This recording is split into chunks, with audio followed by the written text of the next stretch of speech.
Moving on then, picking up where we left off, because we talked about the evolution of humanity, the rise of Homo sapiens as the dominant hominin, okay, and for hundreds of thousands of years, Homo sapiens were hunter-gatherers, okay? This is how they survived. They hunted animals for meat, and they gathered fruits, vegetables, whatever would be growing naturally, to supplement that, okay? But then comes the A word, okay? Agriculture, all right? Humanity somehow figures out how to make things grow on purpose, all right? What brings it about? Okay, well, it starts to happen about 10,000 BCE, so about 12,000 years ago, okay, humans begin to adopt agriculture as a way of life, okay? Why? Okay, well, this actually coincides with the end of the last ice age. And so as the environment, as temperatures get warmer, we see new crops starting to come forth that before could not survive because of the temperature. And we see sturdier crops. And even from the crops that already existed, we see them like larger. Okay, so they're able to feed more people. Okay, humans discover, and I'll actually get into it in the next slides, that you can take the seeds out of these crops and grow them on purpose. So that, and like I said, I always use apples just because it's a convenient, easy thing. I know that apples don't grow everywhere, but I'm sorry, I need you to be able to see the tree out there. So now, we don't just find an apple tree, eat all the apples, and then, oh my God, now what are we going to do? Oh wait, look, there's another tree just on the other end of the parking lot. We'll just move to that tree. Okay, now humans are realizing that, hey, we could take those little brown, crunchy things that we just normally spit out, collect them, and, put them in the ground, and now we're going to have our own orchard. Like, we can actually make things grow. Okay, now, it's not just plants. Okay, it is also animals. Okay, and the word we use is domestication. Okay, just a fancy word for taming. Okay, we tame both plants and animals. Okay, and so this leads us then to two different lifestyles. What we call settled agriculture, which is basically what we think of as farming. Okay, you settle in one area and you make things grow, and you harvest the things, and that's how you eat. Okay, pastoralism is a lifestyle where you focus mainly on animals. I suppose today we could refer to it as ranching, okay, where you don't grow animals, but you know what I mean, okay? You have animals, you have herds, and you use those, to live your life, okay? So, okay, as I said, all right, because of the warmer environment, we see new crops growing, we see bigger crops growing, and the crops that had existed before are suddenly producing more, okay? And so, there's so much that, my little tribal group here isn't enough to eat everything, all the apples that are on that tree. Some of them are rotting, some of them are falling. And so, humans figure out that if you collect the seeds, if you replant it, you can, in fact, have your own apple orchard, okay? If you want to go with something a bit more like, carrots, okay? We're no longer eating wild carrots. Somehow we figured out that we can take the seeds from the leftover carrots, because there's so many now that the environment is warmer. Like my little family clan here can't eat all the carrots that we found, but if we replant them, suddenly we have our own little carrot garden patch. I don't know what they're, I'm not a farmer. All right, so now we don't have to go and find more carrots. Okay. Now, when it comes to animals, all right? And please don't have weird thoughts. The dog is the first animal to be domesticated, the first animal to be tamed. Okay? I'm a cat person, so sorry. But for those of you who are dog people, okay, I guess you don't even have to be a dog person. What is the advantage? Why would this be the first animal that humans domesticate? What are dogs good for? Okay, someone said killing. I suppose they could be used for hunting. Huh? Herding sheep. We'll get to that in just a second. So both hunting and herding are I'll put it up here, work. So yes, we put them to work. All right, go hunt, go herd, go do all of that. What else? Guarding? Yes, also under work, so they're a guard. Okay, they alert us when the enemy is coming, when tigers, when, the neighboring tribe over there is trying to steal our carrots. Okay? Their loyalty? Yes, loyalty, companionship. Okay? So yeah, it becomes the perfect domesticated animal. Okay? Now, when it comes to the other ones, okay, we believe, once again, and this comes from the evidence, from the paintings, from, the things that we have found left over, from the archaeological stuff, wild sheep somehow wandered into a settlement. The humans that were there kind of captured them, like put them in a pen. It's like, shit, all these sheep, we're not going to be able to eat them all today, so, and while they were waiting for those sheep, to we got our sheep dinner over here. While they're waiting for, to eat this sheep so we can kill the other ones, somehow, a boy sheep and a girl sheep do what, boy, girls, and girl sheep do. They had baby sheeps, and they just never left. And it's like, they kind of figured out, oh, wait a minute. If we just keep them right here until we need them, and while we keep them here, they just have little sheeps, and the sheeps are no longer wild. They just kind of hang out with us. And then they grow, they get bigger, they get fluffier, and then when we're hungry, we kill it. Okay? And boom, we don't have to go out hunting anymore. Okay? Now, I think I do have a slide that has this, but right now, obviously, I'm just thinking of the meat aspect of the sheep. What else are sheep good for? Wool, yes. And what do we use wool for? Clothes. Okay? Anything else? There is actually one more thing. I mean, I guess if you want to hug a sheep at night, you can do no judgment. All right, but yeah, you can. All right, but what else? They're mammals. So what do mammals produce for their young? Milk, yes. All right. Humans realize, I don't want to ask how the human realized, but if I tug on this a few times, you can drink the milk. All right. And what else do we use milk for besides drink? Cheese. Yeah, cooking, cheese, creams, butter, all of that other stuff that makes food really, really yummy. Okay? And so yeah, suddenly they're realizing, oh my goodness, like we can do all of, other than just like cooking or killing and then cooking it, we can make clothes out of it. We can shave it and use the fibers. We can pull on these things that are sticking out at the bottom and drink the milk, and we can make cream and cheese and butter and like all of this other stuff. So suddenly it's not just like, yeah, we kill it, we fry it up, we eat it. Okay? And so yeah, now eventually humans realize that they can do this with more than just sheep. Okay? And so the next animals that get domesticated, of course, are goats, cows, and pigs. And just FYI, yes, you can drink sheep milk. I've had goat milk before. It's all right. It's different from cow milk. Obviously, this is what most of us have experienced. I've never had pig milk, and I don't think I ever want to try it. Okay? But yeah. Okay? Now, as this is up, okay, somebody mentioned wool. Okay?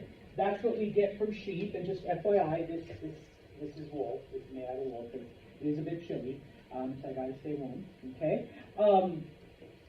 You can also make clothing out of goat fur. We don't call it goat fur, but this is where Santos is teaching you life as well. Anyone know what goat fur is called? Not fleece. That's artificial. That's actually polyester.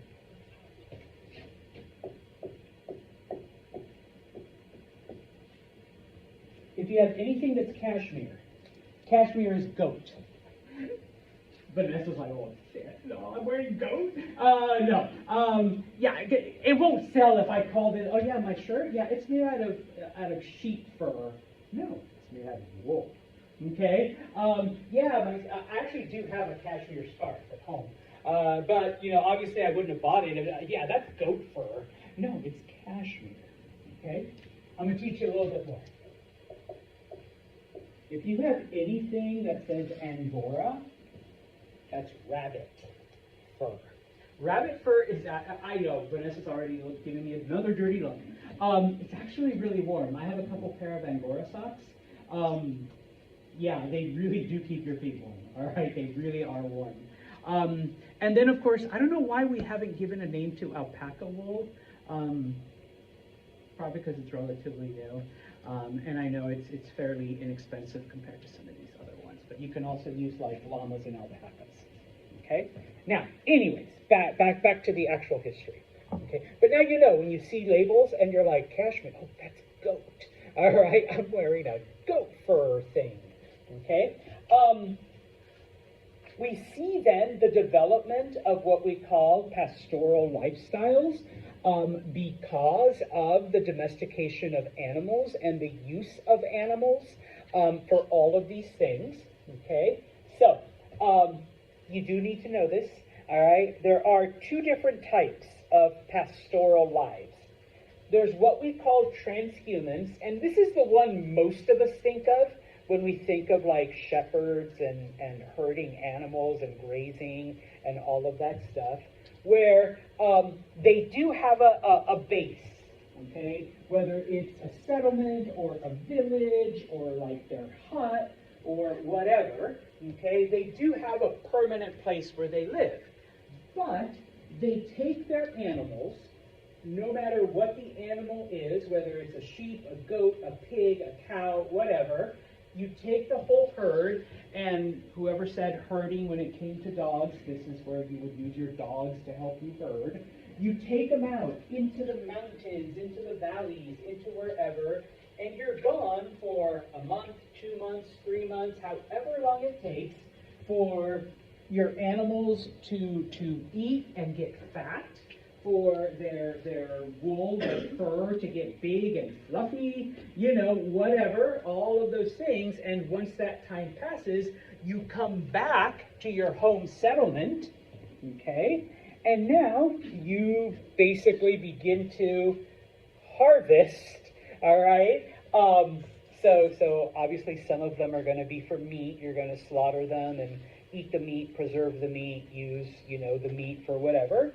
Okay, you are going to use the milk. You're going to, you know, milk your cows, milk your goats, milk whatever. And from there, you know, you'll drink the milk. You'll use it for your creams and your sauces and your butter and your cheese and all of that other stuff. And then finally, when it comes to your sheeps and your goats and your rabbits, I guess, you're going to shave their fur, you know, you're going to shear them, you're going to spin that into cloth, and now you have clothes, okay? Pigs and cows don't have fur. What do we get from them, though, that we can still use as clothing? Leather. Whoever said that? Yes, leather, okay? I don't think I have any leather on me. My shoes are made of leather, okay? So typically like footwear or like coats, jackets, things like that, okay? Now, the other lifestyle is what we call nomadic, okay? They have no home. They're just out there wandering with their animals. And so eventually these groups become those hordes of just like wild savages.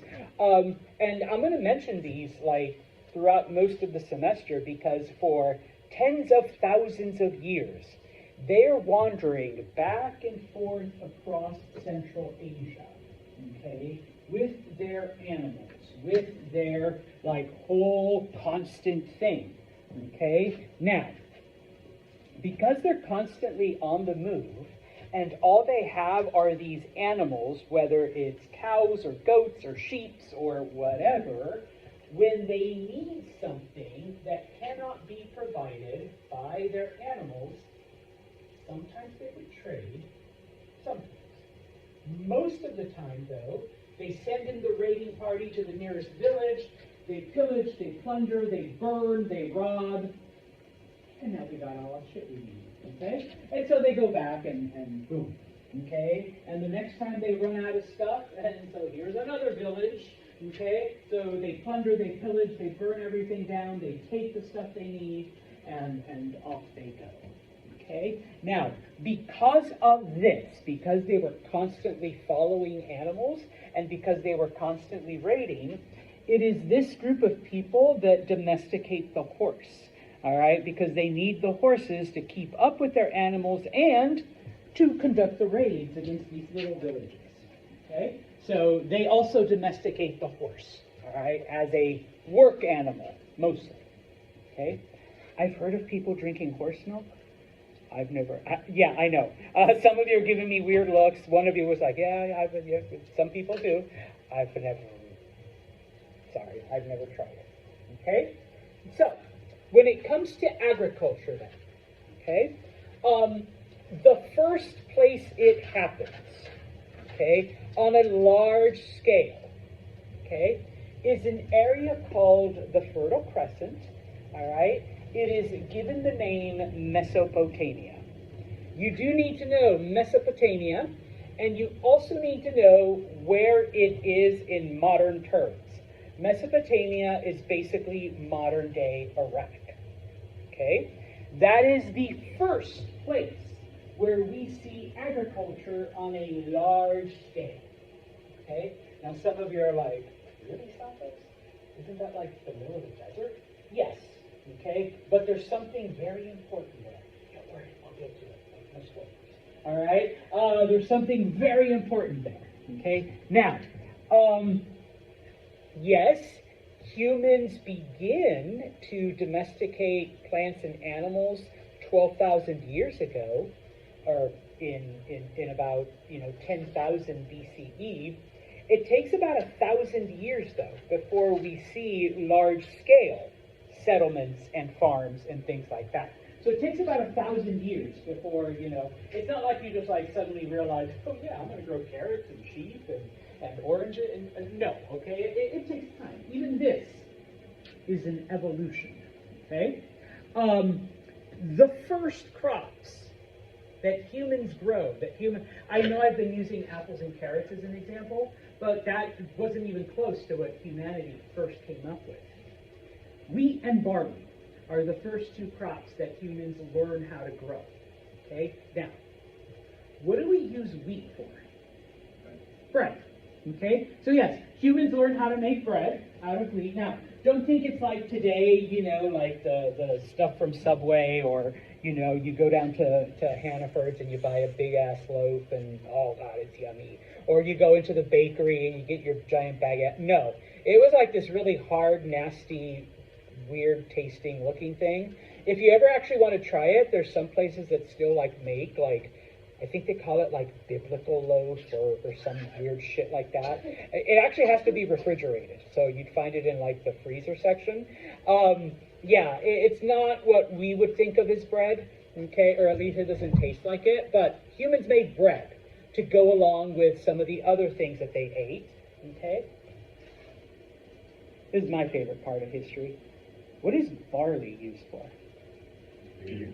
Yes, beer. Okay? One of the earliest things that humans came up with, yeah, gotta have a drink. Oh, come on, life's tough. Alright? You need to relax a little. Alright? You need to be a little happy. Also remember back then, they didn't have like a lot of the purification systems that we have today.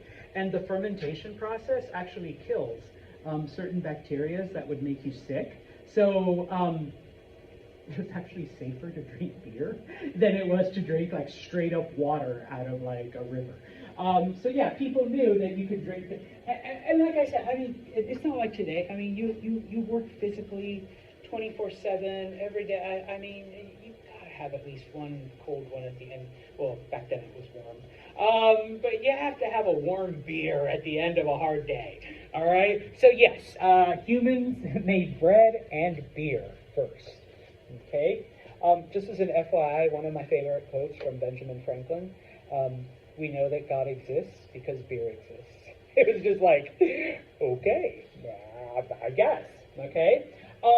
Now, as far as animals go, okay, in the area, you know, they, over this 1,000 years, domesticated goats and sheep and pigs and cattle, but because of the area, they also domesticated the camel, okay? Now, what is the primary use of a camel? Whoever said that, yes, transportation. Okay, transportation. That's not to say that you can't, camel me. This doesn't sound appealing. Maybe it is, maybe it isn't. You can use their fur for stuff, and there are a few cultures that do drink camel milk. Okay, I've never had it, but I've actually met people that have had it, and they're like, Santos, it isn't that bad, really. Okay, I'm like, okay, I'll take your word for it. It's not like you can find camel milk, here in Utica. All right. This then leads to the formation of some of the earliest cities. So we're not just talking about, okay, here we have Seth's little family clan group, okay, and here we have, I want to say Madison, I knew there was I'm getting better, I'm getting closer. Madison, all right, Madison's family over here. No, now we're seeing larger communities, okay, that are beginning to form. Okay, this is the Fertile Crescent. Why do we call it the Fertile Crescent? What's it shaped like? Crescent. Yes, thank you. I was thinking croissant, but I think I'm just hungry. But yes, a croissant with some butter with my coffee. All right, anyways, okay. Now, like I said, this is where it first happens. Modern day Iraq. The Santos, that's desert. Yes, but the term Mesopotamia is a Greek word that means between the rivers. You have the Tigris and you have the Euphrates. Okay? What happens here is that the Tigris and the Euphrates, at different points throughout the year, they flood and they overflow. And so they flood all of this area. And once the waters recede, the area is left with nothing but moisture and nothing but nutrients. And so it makes it really, really, really easy to grow crops, to grow wheat, to grow barley, to grow all of these things. And because it does it over several times during the year, the soil is pretty fertile. Now, obviously, the area right here is the area that's like super fertile. All right, that's not to say that these areas aren't, because they also get the effects of the flooding, not as intense as right here between the two. And then I always have students like, but Santos, like, what, does the water up here flood all the way down into like Palestine and all of that? No, okay. This area, also predominantly desert, gets its moisture from the Mediterranean. And what ends up happening, it's kind of like when we get lake effect stuff here. Moisture is picked up from the Mediterranean, but because it's not cold, all right, it gets dumped in this area as dew. D-E-W, not the soda, not Mountain Dew, although that's where the name comes from. But if you've never seen dew, it's just little droplets of water, just little wet moisture stuff. And so this area is also pretty fertile, okay? So the crescent, okay? Now, I already told you, I like maps. I've got this weird fascination with them. I'm not going to make you memorize this, but for those of you that want to know, this is how Santos remembered. Tigris, Euphrates. The Tigris is the one on top. Euphrates is on the bottom. Because what does Tigris kind of look like? tiger. And tigers, yeah, he's like, oh my God, yeah, that makes sense. So Tigris is on top because it's pouncing, and the Euphrates is at the bottom. Okay, so if you want to remember which river's which, okay? If you don't, you can just ignore the last 10 seconds, okay? Now, the areas where agriculture happened, okay, once again, first was Mesopotamia. First was Iraq, okay? It wasn't the only place, but these places happened a little bit later, okay? We see it in Africa, in the area of the Sudan. Unfortunately, we're not going to talk a lot about the Sudan, and I'll point out the ones that we will talk about. We are going to look at Egypt, okay? Egyptian society is important, also in Africa. And there we see agriculture develop because of the Nile River. Okay? It develops in a pretty similar fashion to Iraq, to Mesopotamia, but there are some key differences. All right, mainly in Mesopotamia, we have two rivers providing, the fertile soil, whereas in Egypt we only have the Nile. We only have one. Okay, so things develop a little bit differently. Okay, we're also going to look at China. Okay, society in China also develops. Okay, agriculture. It's kind of a mix of Egypt and Mesopotamia because we're going to look at two rivers also in China, but unlike the Tigris and the Euphrates, they weren't side by side. They were in completely opposite ends of China. Okay, so it's almost like we're going to look at two Egypts, all right, type of thing. So here we also have two rivers, but they weren't working in tandem. Okay, also. Now, Egypt also developed barley and wheat as their main crops, and they domesticated, sheep and goats and all of that stuff.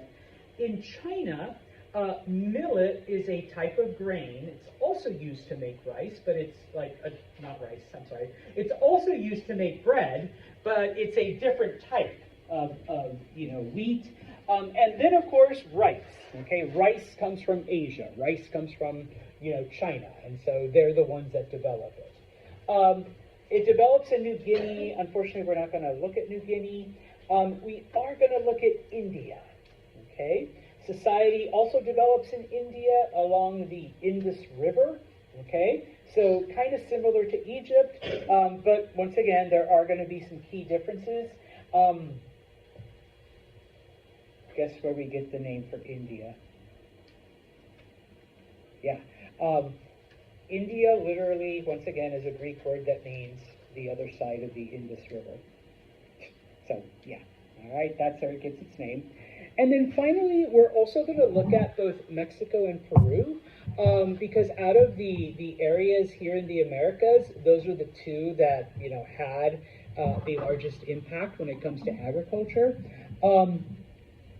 We're going to look at them last, though, because they developed agriculture in all of these areas that we're going to look at, India, China, Egypt, and Iraq, Mesopotamia.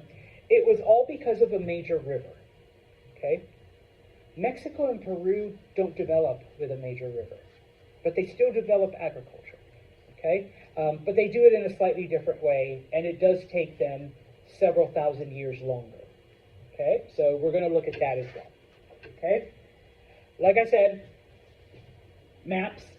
This I actually stole from a different textbook, so it's not in your book. So if you want to look at, the PowerPoints that are in Brightspace. And so it goes through some of the stuff that I've already told you. Wheat, barley, sheep, pigs, cattle, things like that. In China, like I mentioned, rice and millet. The Chinese also domesticated the pig. They are, I'm not going to ask you this, but it's just a fun fact. They were the first to domesticate the chicken. If you can truly domesticate a chicken. All right? Those of you that have been around chickens, I am a chicken attack survivor. No, I was attacked. I was 6. A rooster came after me. I still have the scars. Okay? So yeah, if you can truly domesticate a chicken, they domesticated it. And then, of course, we are going to look at both Mexico and Peru, like I said.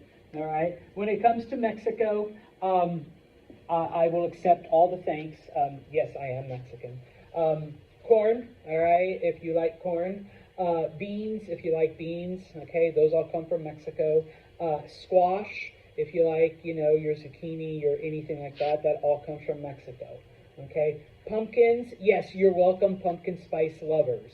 All right, pumpkins come from Mexico.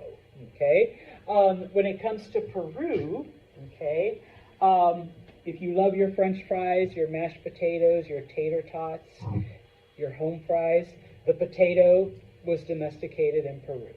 Okay, so yeah. All right, very important. Old-fashioned way. Okay, so just to finish up for the day, chapter 2, we're going to look at Mesopotamia, we're going to look at Egypt, we're going to look at India, we're going to look at China. All right, now, before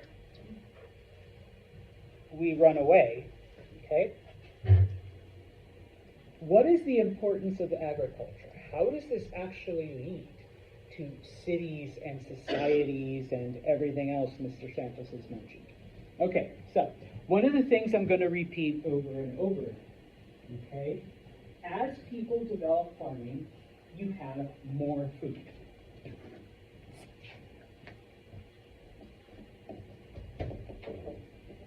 More food will always equal more people. All right? Less people are starving. More people make it to adulthood. Less people die of malnutrition. Okay? And so you have more people, and so now you have more people growing even more food. And so now you have more food, and so your population gets even larger. And with a larger population, you can grow even more food. And so the cycle just continues. Now, at some point, it does taper off. Humanity is nowhere near. At this point, like today, yeah, we do have children. But at this point, nowhere near to like, oh my God, there's not enough food to feed people. In fact, there is too much. There is a food surplus. Okay? There's so much food that eventually not everyone has to be a farmer. Okay? Especially the people that are really, really bad at farming, because not everyone can make things grow. Okay? And so, I want to say David, but I know I'm wrong. Okay. Oh, you are David? Yeah. And Madison, okay, I know it's an M. I'm going to go through every M name possible before I get it right. But, okay, so David is really, really bad at farming. Okay, he kills cacti, all right, which is really impossible to do. All right, but it is possible. Okay, whereas Madison is an awesome farmer. She has so much food.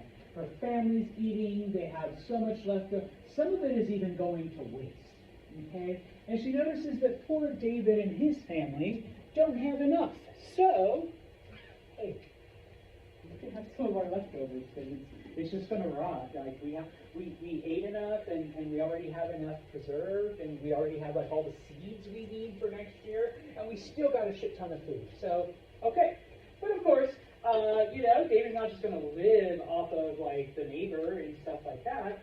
And so, little by little, we begin to see that those people that either don't want to farm or, sorry, David, can't, all right, begin to pursue other things, okay?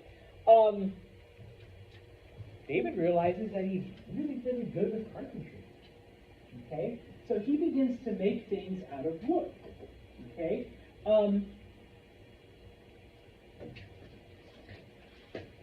He begins to give Madison chairs, tables, benches, other wooden things in exchange for the food that she's sharing.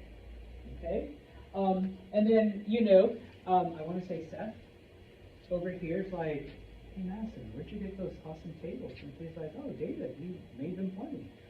He's like really good at making like wooden things.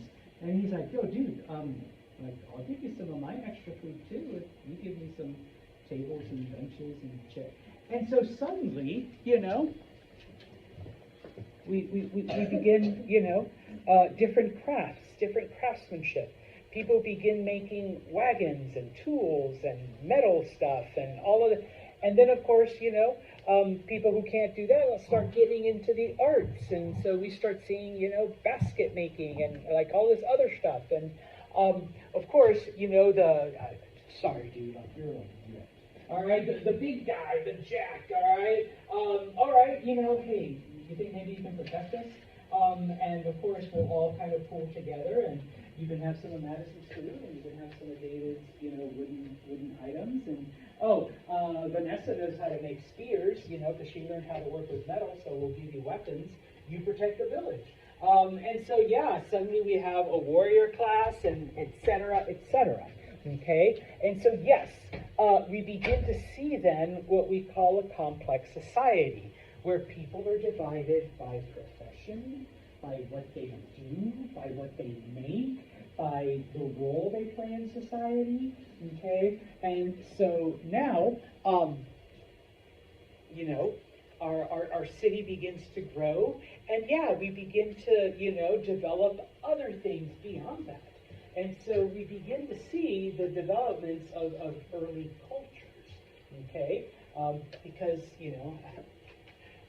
you already know, I'm not a fan of religion. The ones that literally can't do nothing, we talk to the gods, and we're going to tell you what the gods are telling you, okay? All right, priest, whatever, okay? And so over time, over the hundreds and thousands of years, these little settlements become villages, these little villages become towns, and eventually those towns become these large cities. Now, don't be like, New York. No, a couple thousand people, but for, 10,000 years ago, that's a pretty big city, okay?